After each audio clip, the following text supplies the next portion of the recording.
What's up guys, welcome back. We are in day 8, phase 4. Today we're working on shoulders, traps, and calves, and some functional exercises at the end. Dan's going to start us off today with a seated military press. And again, we like to use some type of squat rack so you can lift it right off the rack this way instead of having to pick it up. Let's go for 8 reps. 2.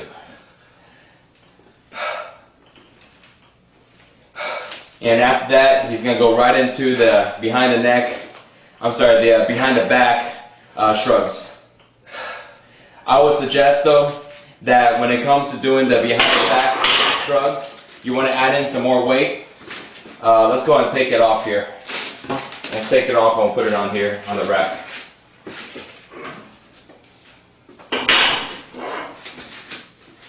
And once you face this way, Dan, so this way the camera can see us do it behind the neck.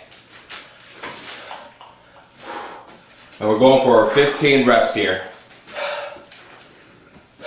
And you'll see that sometimes you'll catch me always standing kind of over the bench.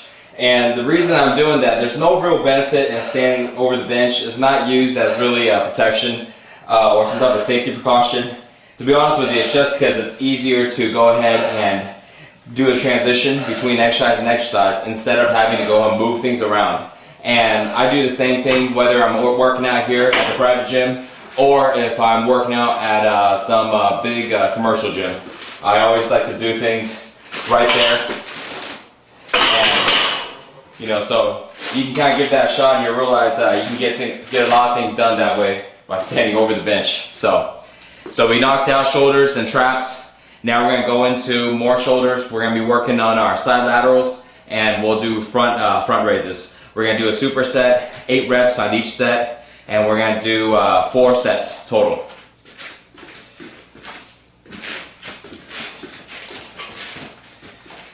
Chest out, feet together. 1, 2. And a trick, guys, when I'm doing my side laterals, sometimes I like to go ahead and tilt my dumbbells forward a little bit. What that does is that engages a little more on the side delt. So you don't really have to, but you'll feel that kind of engages the muscle a little more.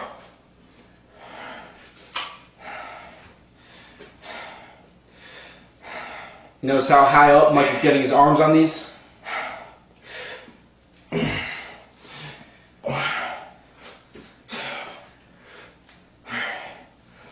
Again, notice that Mike's arms are slightly bent, but not too far bent.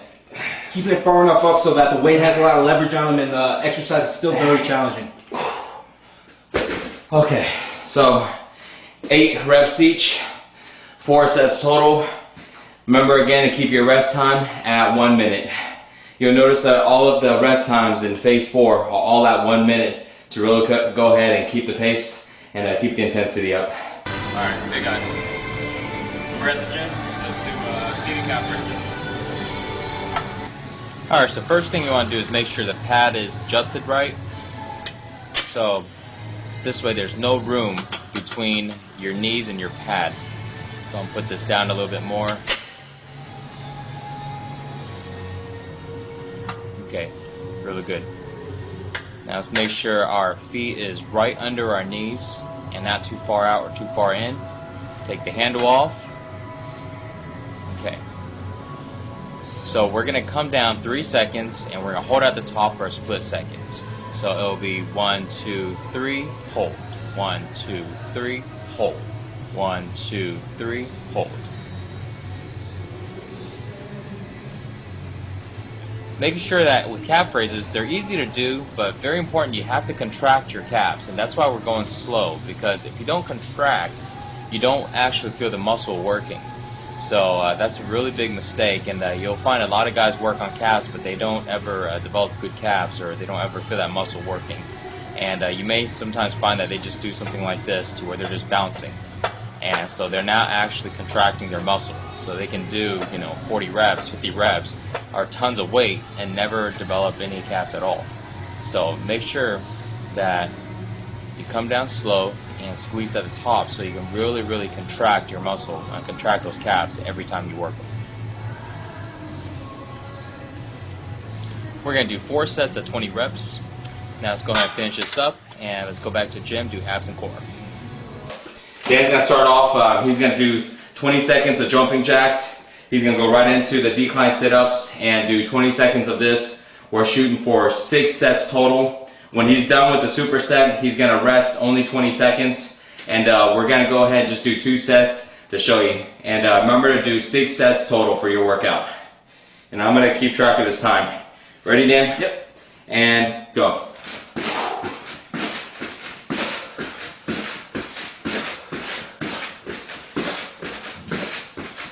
And you'll feel that by this time, your calves are gonna be really, really burning after you did your seated calf raise.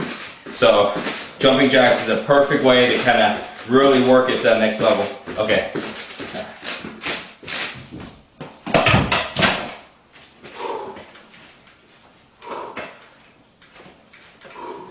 And you'll see that sometimes if the gym that you're working out at, you're not able to make the transition as fast, you want to go ahead and do 2 things. Okay, time.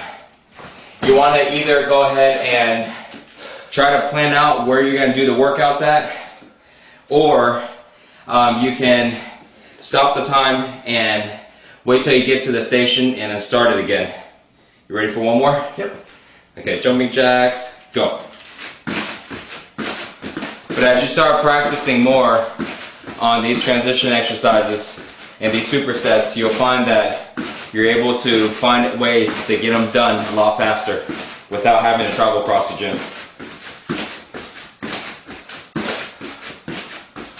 And time.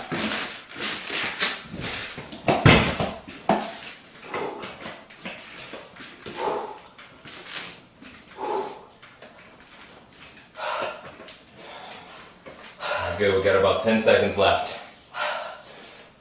So, this is day 8. You gotta push hard. A few more seconds. And time. So just remember, guys, we're almost done with the entire phase. You gotta go ahead and keep repeating this until you get past the 4 weeks. But this is that last phase. So whatever you got left, give it all you got, because that's gonna make that difference. At the end of the day, you want to take off your shirt, you want to look in the mirror, you want people to see and realize all that hard work you put into it. So that's it for day 8. We'll see you in day 9.